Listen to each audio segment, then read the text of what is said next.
Today we are going to discuss chapter number 2 of biology, solving a biological problem.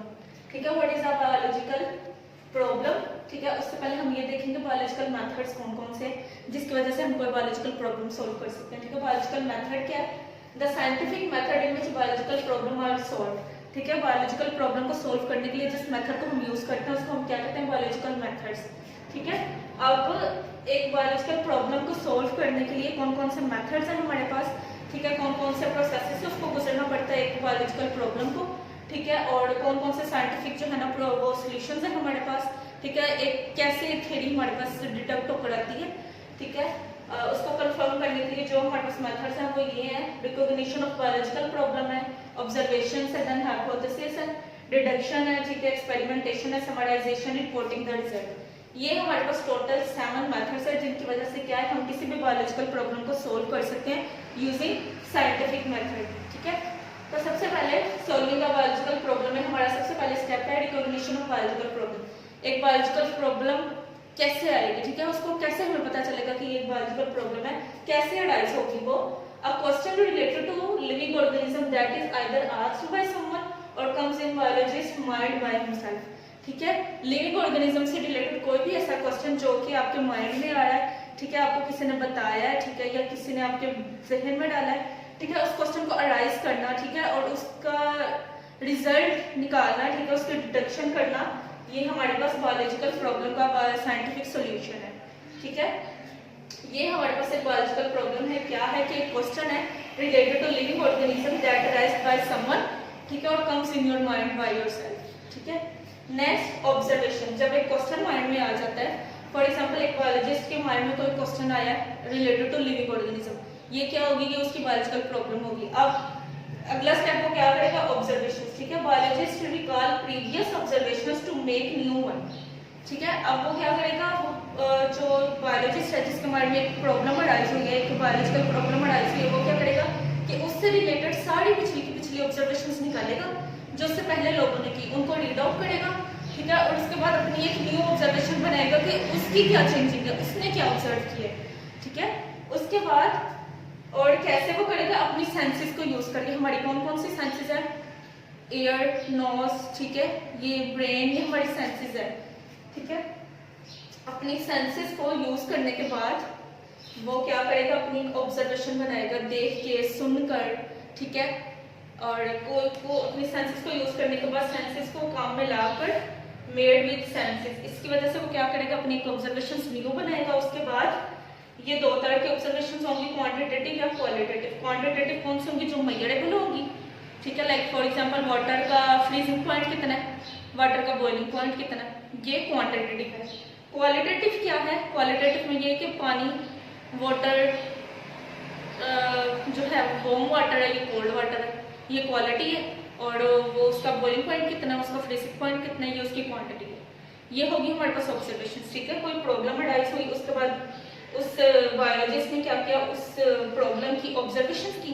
ठीक है, कि वो कौन से क्वांटिटेटिव है, ये क्वालिटेटिव. उसके बाद उसने क्या किया, उसने एक हाइपोथेसिस बनाई. हाइपोथेसिस किसको कहते हैं, a statement that proves answer to a biological problem. Written form में उसने एक स्टेटमेंट बनाई. ठीक है, उसने एक स्टेटमेंट बनाई. ठीक है, बाद में और उस स्टेटमेंट को उसने किस तरह बनाया, वो कह रहे हैं कि स्टेटमेंट होनी कैसी चाहिए, हाइपोथेसिस की स्टेटमेंट कैसी होनी चाहिए, शुड बी सिंपल, बहुत ज़्यादा सिंपल होनी चाहिए, जर्नल स्टेटमेंट होनी चाहिए. ठीक है, जैसा जैसा ऑब्जर्व किया वैसा वैसा लिख दिया. ठीक है, सिंपल होनी चाहिए, जर्नल स्टेटमेंट होनी चाहिए, और जो जो ऑब्जर्वेशन की हैं उससे बिल्कुल एग्री होनी चाहिए. ठीक है, ये नहीं कि ऑब्जर्वेशन में कुछ ऑब्जर्व किया, स्टेटमेंट में आप अपनी कुछ और लिख रहे हो.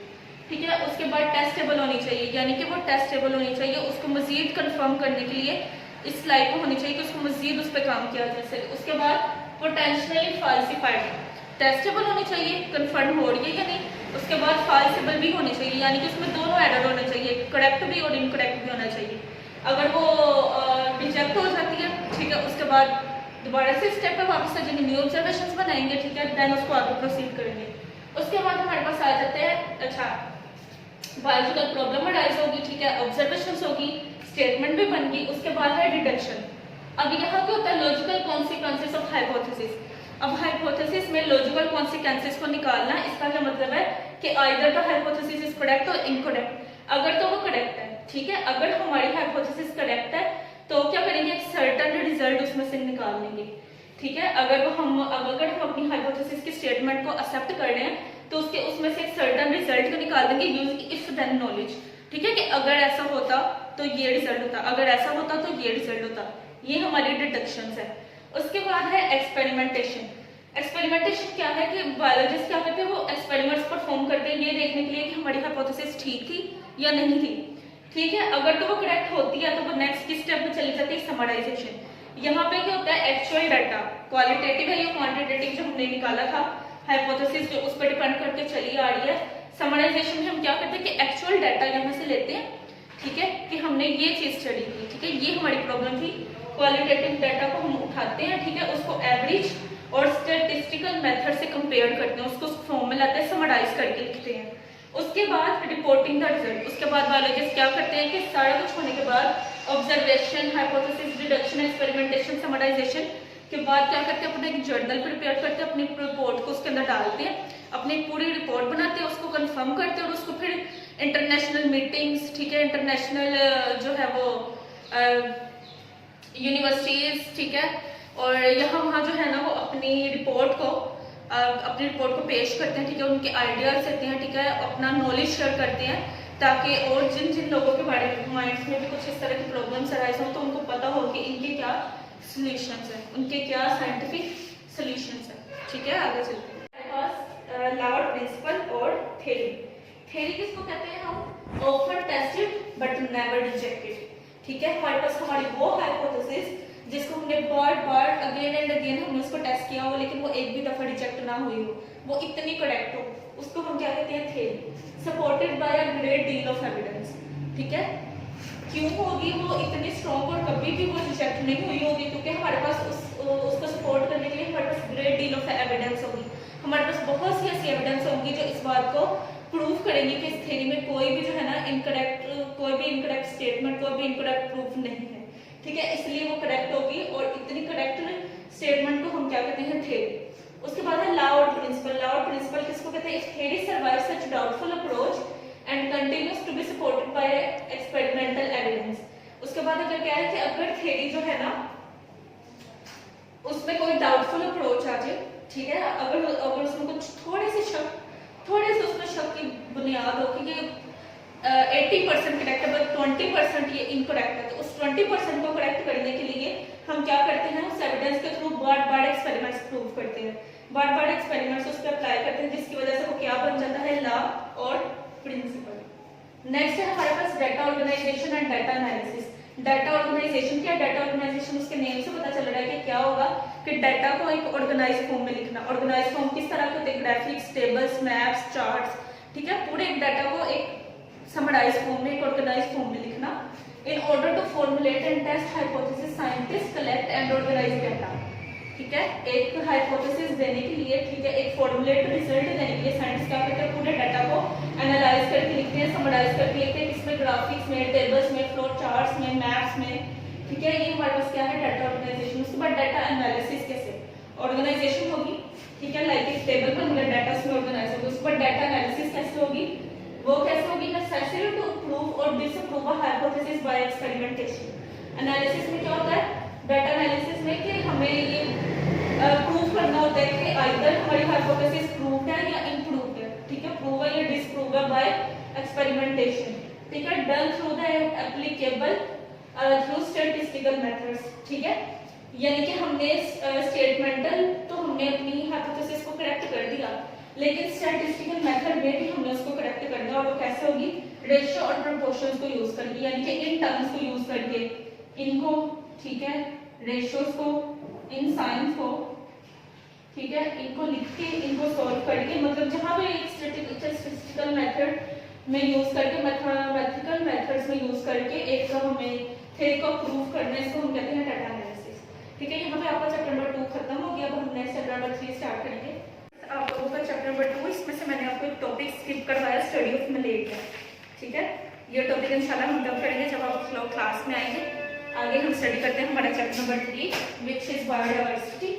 ठीक है, biodiversity means, bio means life, diversity means variety, changes. ठीक है, diversity means variety with in अ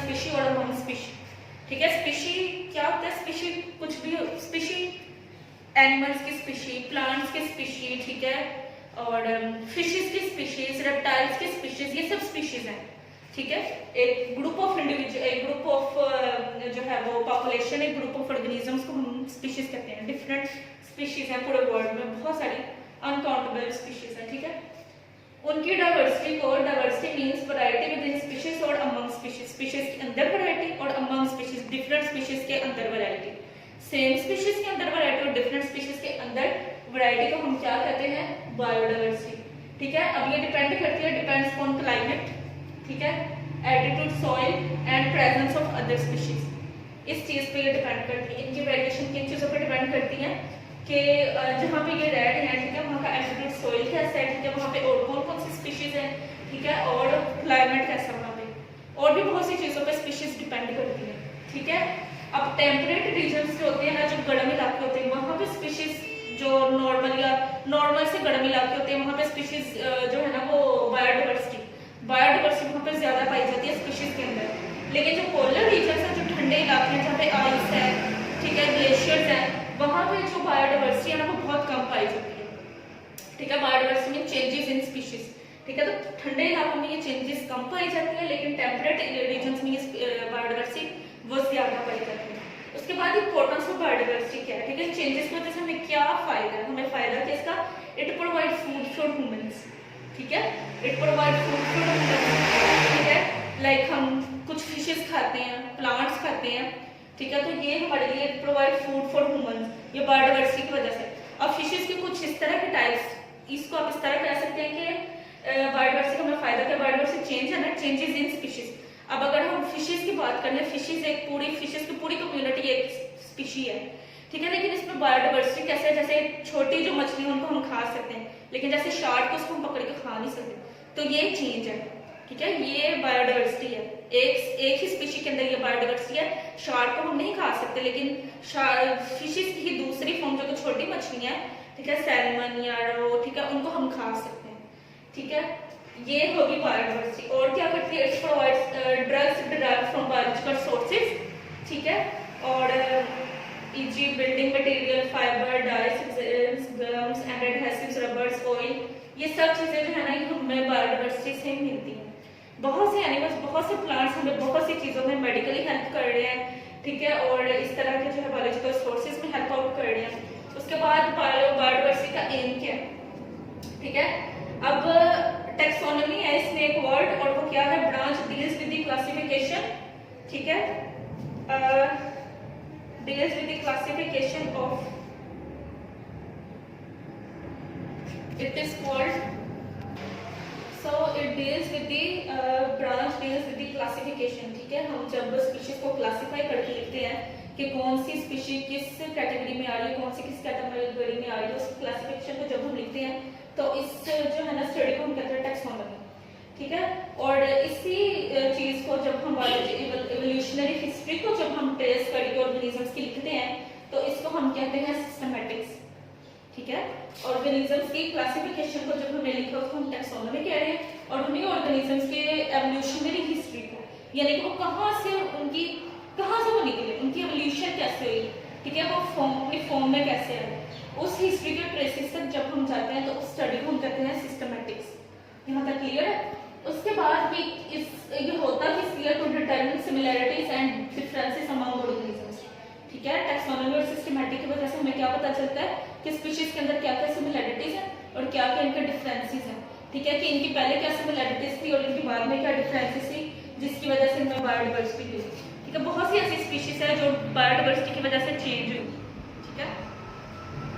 अच्छा, जैसे कि कहा यह जाता है कि जो लिजर्ड है, ठीक है, लिजर्ड जो है वो क्रोकोडाइल और लिजर्ड क्रोकोडाइल के जो रेप्टाइल्स है ये डायनासोर्स, ठीक है, ये उनके जो है ना वो आगे से उनकी ये एवोल्यूशन होते होते होते होते ये यहाँ तक आ गया, ठीक है, इसलिए ये बायोडाइवर्सिटी, ये चेंज इन स्पीशीज है। उसके बाद to find evolutionary relationship among them, और उनके अंदर के क्या, यही जो भी मैंने बताया एवोल्यूशनरी रिलेशनशिप्स क्या है, ठीक है, किस तरह चेंज होकर एक दूसरे स्पीशीज में आ रही है। उसके बाद है टेक्सोनोमिक हायरार्की, ठीक है, टेक्सोनोमिक हायरार्की हम किसको कहते हैं? The group in which organisms are classified taxonomic और कैटेगरीज और taxa. Taxa form a ladder called taxonomic hierarchy. उसमें कहा सिंपल ये कि ग्रुप ऑफ ऑर्गेनिजम्स, ठीक है, ऑर्गेनिजम्स का ग्रुप, ठीक है, ऑर्गेनिजम्स का पूरे ऑर्गेनिजम्स का ग्रुप, डिफरेंट उसमें स्पीशीज है, एनिमल्स, प्लांट्स, ठीक है, fungi, micro organisms, different species है उसके अंदर, उनको हमने क्लासिफाई करके अलग अलग उनके ग्रुप्स बना के एक फॉर्म में लिख दिया, एक लैडर लाइक फॉर्म में लिख दिया। उसको उसमें क्या क्या है, टैक्सोनॉमिक हायरार्की, ठीक है। इसका मैं आपको बना के दिखाती हूँ। टैक्सोनॉमिक हायरार्की में जो है ना, जो वर्ड टू वर्ड आपने इनको इसको अपने माइंड में बिठा लेना तो वो होता क्या, वो मैं भी आपको बताती हूँ। स्पीशीज क्या है, species a group of organisms which are interbreed freely among them and produce fertile offspring but reproductively isolated from all other such groups in nature. Species क्या है, एनिमल भी एक स्पीशी है, ह्यूमंस भी एक स्पीशी है। स्पीशी क्या है, is a group of organism, group of organism that which can interbreed freely, ठीक है, जो कि अपनी पॉपुलेशन को फ्रीली जो है ना, फ्री इन ओन हैंड, ठीक है, अपनी पॉपुलेशन को फ्रीली जो है ना वो बढ़ा सकता है, प्रोड्यूस कर सकता है ऑफस्प्रिंग, ठीक है। It depend on the species, ठीक है ना। आगे चलते हैं टैक्सोनॉमिक हायरार्की का, मैं आपको चार्ट बना के दिखाती हूँ।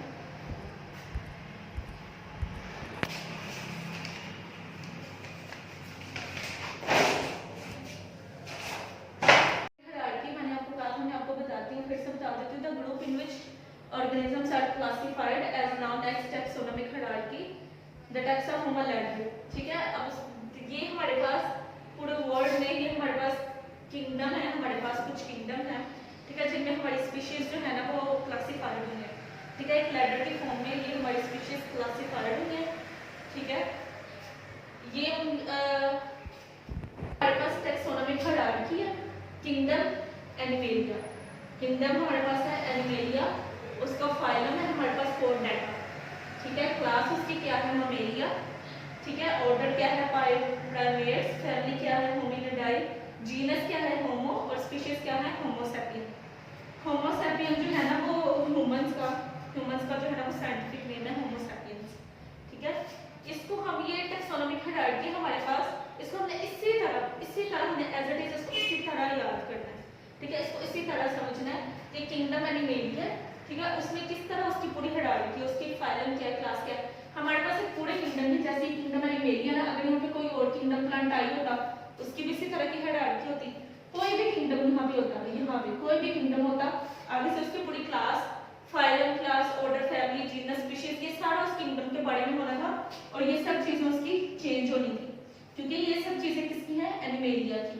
अगर यहाँ पे मैं लिख देती कोई भी किंगडम, कोई प्लांट एनिमेलिया, किंगडम एनिमेलिया या किंगडम फंजाई, ठीक है, तो उन सब का आगे से phylum, class, order, family, genus, species वो चेंज हो जाता, ठीक है, क्योंकि किंगडम एनिमेलिया किसी और फाइलम से रिलेट करता है, कोर्डेटा से करता है, इसकी क्लास ममेलिया, ठीक है, ये जो होते हैं ना मैमल्स होते हैं, इसमें क्लास ममेलिया की, इसमें मैमल्स है, इनमें जो एनिमल्स है, ऑर्डर क्या है इसका, प्राइमेट्स है, फैमिली इसकी क्या है, होमिनिडाई, या जीनस इसका क्या है, होमो, स्पीशीज की क्या है, होमो स्पीशीज।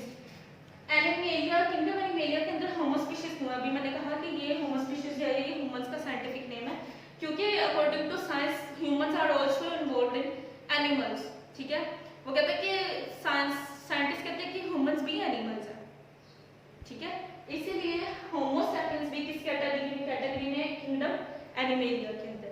समझ आ गया, आगे चलते हैं। हमारे पास कुछ किंगडम्स हैं, सबसे पहले हमारे पास 2 किंगडम्स थे, फिर 3 किंगडम्स थे, फिर हमारे पास 5 किंगडम्स हैं। पहले हमारे पास शुरू में ये जाना जाता था कि बस दो ही किंगडम्स हैं, एनिमेलिया और प्लांट, ऑटोट्रॉप्स और हेटेरोट्रॉप्स। ऑटोट्रॉप्स वो यानी कि प्लांट्स जो कि अपना फूड खुद बना सकते हैं, ठीक है, और हेटेरोट्रॉप्स वो जो कि अपना फूड खुद नहीं बना सकते, वो प्लांट्स पर डिपेंडेंट है, यानी कि एनिमल्स। फिर टाइम के साथ साथ 1866 में अर्नस्ट हैकेल एक साइंटिस्ट था, बायोलॉजिस्ट था, उसने क्या किया, उसने कहा कि सिर्फ जो है ना वो 2 किंगडम नहीं है, उसने एक 3rd किंगडम इंट्रोड्यूस कराया। उसने कहा कि बैक्टीरिया भी हैं, तो बैक्टीरिया के लिए किंगडम अलग होना चाहिए। फिर टाइम के साथ साथ हमारे पास 5 किंगडम्स हैं, ये हमने अपने स्पीशीज को 5 किंगडम्स में क्लासीफाई किया, और वो 5 किंगडम कौन कौन से, किंगडम ओनेडा, ठीक है, kingdom protista and kingdom fungi, kingdom प्लांटाई and kingdom animalia. ये 5 किंगडम्स हमारे पास है, हम उनको देखते थे किंगडम्स में कौन कौन सी स्पीशीज इन्वॉल्व है, क्या क्या चीजें हैं। किंगडम मोनेडा जो है ना, किंगडम मोनेडा में प्रोकैरियोटिक ऑर्गेनिज्म है, ठीक है। इनमें कौन से ऑर्गेनिज्म है, इनमें प्रोकैरियोटिक ऑर्गेनिज्म है। प्रोकैरियोटिक ऑर्गेनिज्म कौन से, जो प्रोकैरियोटिक सेल से मिलकर बने होते हैं। इसके अलावा प्रोकैरियोटिक ऑर्गेनिजम्स, प्रोकैरियोट्स और यूकेरियोट्स, इन दो ऑर्गेनिजम्स को, इन दो टर्म्स को याद रखने। यूकेरियोट्स वो ऑर्गेनिजम्स होते हैं हमारे पास जिनके अंदर न्यूक्लियस जो है वो न्यूक्लियस मेम्ब्रेन के अंदर इनक्लोज होता है, ठीक है।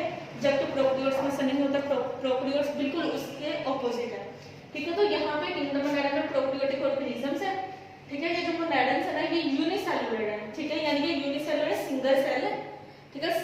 यूनिसेलुलर का आपको पता है कि यूनिसेलुलर वो ऑर्गेनिज्म है जो सिंगल सेल पर मुश्तमिल होते हैं।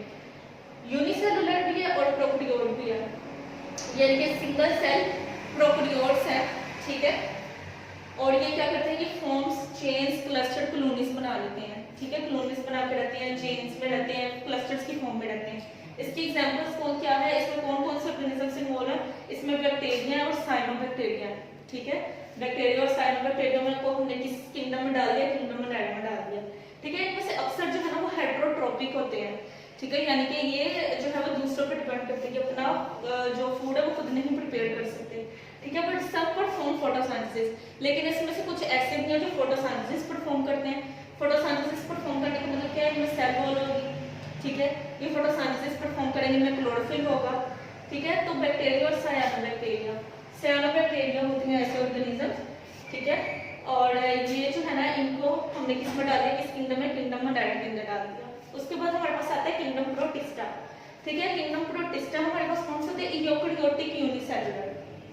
यूकेरियोटिक मतलब न्यूक्लियस जो है वो इनक्लोज है सेल मेम्ब्रेन के अंदर और यूनिसेलुलर है, सिंगल सेल है, सिंगल सेल वाले ऑर्गेनिजम्स है जो कि जिनका जो न्यूक्लियस है वो एक इनक्लोज मेम्ब्रेन के अंदर है, यानी कि सिंगल सेल वाले ऑर्गेनिजम्स विद न्यूक्लियस, ठीक है।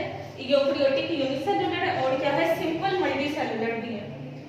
यूनिसेलुलर यूकेरियोटिक यूनिसेलुलर है और सिंपल मल्टीसेलुलर भी है, एक सेल वाले भी हैं और मल्टी सेल वाले भी हैं, ठीक है।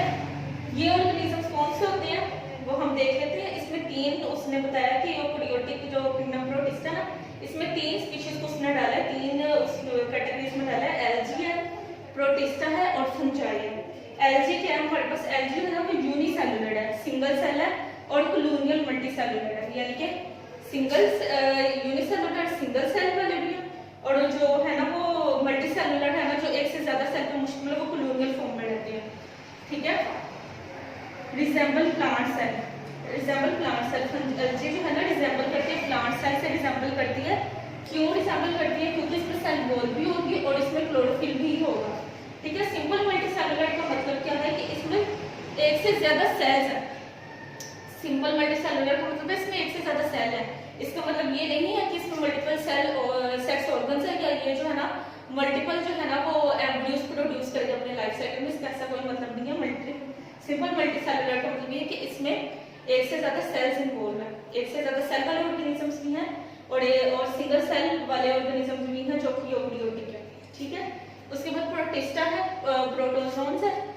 प्रोटोजोन्स जो है ना वो रिसेंबल करते हैं एनिमल से, एनिमल से रिसेंबल करते हैं, तो इसका मतलब क्या है, इसके ऑपोजिट ना उनमें सेल वॉल होगी ना क्लोरोफिल होगा। उसके बाद फंजाई है, फंजाई क्या है, फंजाई लाइक प्रोटिस्ट्स, ठीक है। अब किंगडम जो है ना वो फंजाई, इसको हम डिस्कस कर लेते हैं। किंगडम फंजाई क्या है, यूकेरियोटिक मल्टीसेलुलर हेटेरोट्रोफ्स, इसके जो ऑर्गेनिज्म है वो यूकेरियोटिक है, ठीक है, न्यूक्लियस इनक्लोज है, मल्टीसेलुलर है, एक से ज्यादा सेल वाले हैं। हेटेरोट्रोफ्स क्या है, हेटेरोट्रोफ्स मैंने बताया वो होते हैं जो अपना फूड खुद प्रिपेयर नहीं कर सकते, वो दूसरों पर डिपेंड करते हैं, लाइक एनिमल्स, ठीक है। स्मॉल ऑर्गेनिज्म, स्मॉल स्पीशीज जो अपना फूड खुद प्रिपेयर नहीं कर सकते, वो दूसरों पर डिपेंड करते हैं, वो हेटेरोट्रोफ्स होते हैं। ऑटोट्रोफ्स होते हैं जो खुद अपना फूड प्रिपेयर कर सकते हैं, ठीक है। तो यूनिसेलुलर मल्टीसेलुलर हेटेरोट्रोफ्स है, ठीक है। अब्सॉर्ब्ड इन न्यूट्रिशनल मोड, ठीक है ना, ये क्या करते हैं, अब्सॉर्ब्ड इन न्यूट्रिशनल मोड, ठीक है।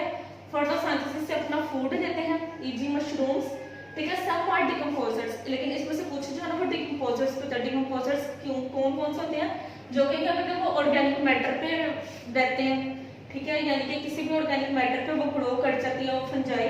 उसके बाद वहाँ पे एंजाइम्स प्रोड्यूस करती है और एंजाइम्स प्रोड्यूस करने के बाद क्या करती है, अब्सॉर्ब करती हैं ऑर्गेनिक मॉलिक्यूल्स को, अब्सॉर्ब करती हैं जो कि एंजाइम्स में प्रोड्यूस किए होते हैं। और इस तरफ अपना लिविंग मोड जो है ना वो कंटिन्यू रखती है।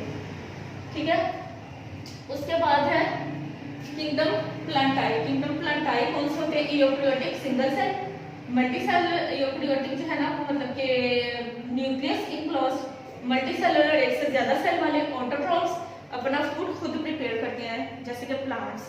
ठीक है, have multi cellular sex organs and form embryos during life cycle. ठीक है, easy Moses ferns and flowering plants. ये है हमारे पास किंगडम प्लांटाई। इसमें प्लांट्स मौजूद होंगे। ठीक है, और प्लांट्स मौजूद होने का मतलब है इनमें सेल वॉल है, इनमें क्लोरोफिल है, इनमें फोटोसिंथेसिस हो रही है, ये अपना फूड खुद प्रिपेयर कर रहे हैं। उसके बाद है एग्जांपल्स इसकी है Moses ferns and flowering plant. Kingdom animalia.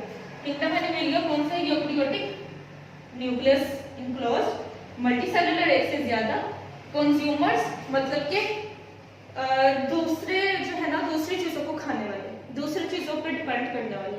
ठीक है, उनको कंज्यूम करने वाले, जैसे live on ingesting and digesting food. ठीक है, तो यानी कि ये फूड को इंजेस्ट करेंगे और फूड को डाइजेस्ट करेंगे।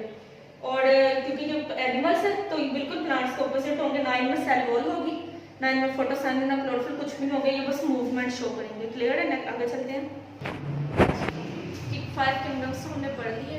ठीक है, 5 किंगडम्स हमने देखा कि हमने ऑलमोस्ट हर स्पीशीज को ना 5 किंगडम्स में डिवाइड कर दिया। Animals, plants, fungi, algae, protist, ठीक है, बैक्टीरिया, सब कुछ।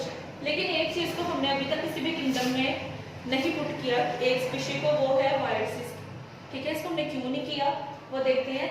क्योंकि वायरसेस को हमने इसलिए किसी भी किंगडम में पुट नहीं किया क्योंकि वायरस को जो है ना वो हम लिविंग या नॉन लिविंग नहीं समझते। वायरस जो है ना वो बॉर्डर ऑफ लिविंग और नॉन लिविंग के बीच में।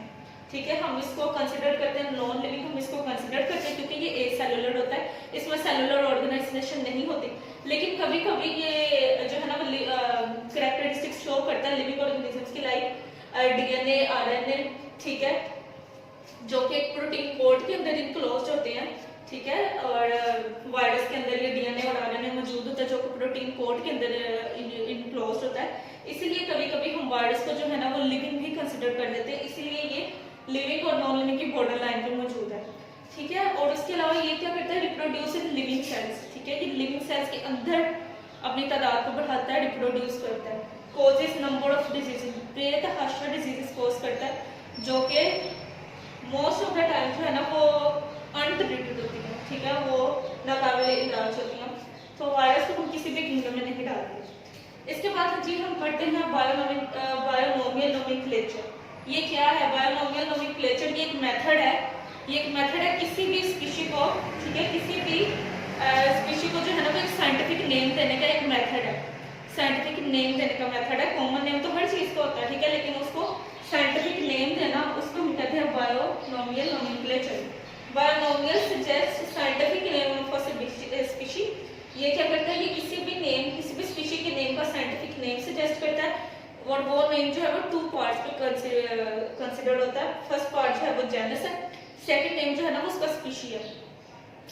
एक स्पीशी जिसका हमने कोई साइंटिफिक नेम रखना है, और वो जो साइंटिफिक हम नेम रखेंगे ना वो 2 नेम्स पे कंसिडर होगा। उसके 2 पार्ट्स होंगे, पहला पार्ट होगा जीनस, दूसरा पार्ट होगा स्पीशी। यानी कि जैसे हमने पहले पढ़ा था किंगडम एनिमेलिया का, तो वो मैंने बताया था कि class, order, family, genus, species. ठीक है, इस तरह करके तो उसमें से उसने उठाया है, जीनस उठा लिया और स्पीशीज उठा लिया, और उन दोनों को जोड़ के उसने लिख दिया कि इन दोनों को जोड़ेंगे ना, किसी भी जो चीज स्पीशी का एक ऑर्डर है, उसका एक फैमिली ऑर्डर है, ठीक है, उसका एक जो है ना वो टैक्सोनॉमी है, तो उसका जब हम नाम देने लगेंगे तो उसका जीनस और स्पीशीज को उठा के हम उसको उसका साइंटिफिक नेम दे देंगे। E.g. Homo sapiens. Homo sapiens Escherichia coli becomes E coli. इसका क्या मतलब है? इसका मतलब ये है कि होमो सैपियंस हमने नेम दिया ह्यूमंस। ह्यूमंस जो है ना वो ह्यूमंस जो है वो इंसानों का एक कॉमन नेम है ह्यूमंस, लेकिन साइंटिफिक नेम ह्यूमंस का क्या है? होमो सैपियंस। होमो क्या है? जीनस, सैपियंस क्या है? स्पीशी। अब पता लग रहा है कि एक साइंटिफिक नेम दिया, उसमें 2 पार्ट है, और 2 पार्ट कौन कौन से है? ह्यूमन की जो टैक्सोनॉमी है ना, उसके जो जीनस है वो होमो, सैपियंस जो है ना वो उसकी स्पीशी है, तो इन दोनों को इकट्ठा करके जीनस और स्पीशी को हमने लिखा होमो सैपियंस। और इसमें एक चीज याद रखनी है कि जब हम किसी भी स्पीशी का साइंटिफिक नेम रखते हैं ना, तो हमने जो जीनस है ना, हमें सिर्फ उसका फर्स्ट वर्ड कैपिटल लिखना है जब हमें उसको राइट करना है। जो स्पीशी है, स्पीशी का जो भी वर्ड होगा वो पूरा स्मॉल लिखा जाएगा, कभी भी कैपिटल नहीं लिखा जाएगा। यानी कि पूरे 2 वर्ड में हमने सबसे फर्स्ट कैपिटल वर्ड जो लिखना है, हमने जीनस का, अपने जीनस का फर्स्ट वर्ड का फर्स्ट लेटर जो है ना वो कैपिटल लिखना है। इसी तरह स्पीशियल कोलाई, इसको हम इस तरह भी लिखते हैं शॉर्ट फॉर्म में ई डॉट कोलाई, ठीक है।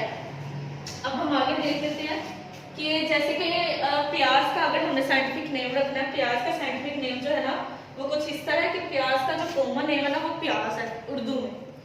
अनियन, अनियन का कॉमन नेम जो है ना, अनियन एक कॉमन नेम है, उर्दू में हम इसको प्याज कहते हैं। पाकिस्तान के डिफरेंट रीजन्स में इसको बैसल भी कहते हैं, ठीक है, भिंडा भी कहते हैं, ठीक है। लेकिन इसका जो साइंटिफिक नेम है ना, साइंटिफिक नेम 2 नेम्स में, जैसे मैंने बताया कि साइंटिफिक नेम 2 नेम्स पे मुश्तमिल होगा।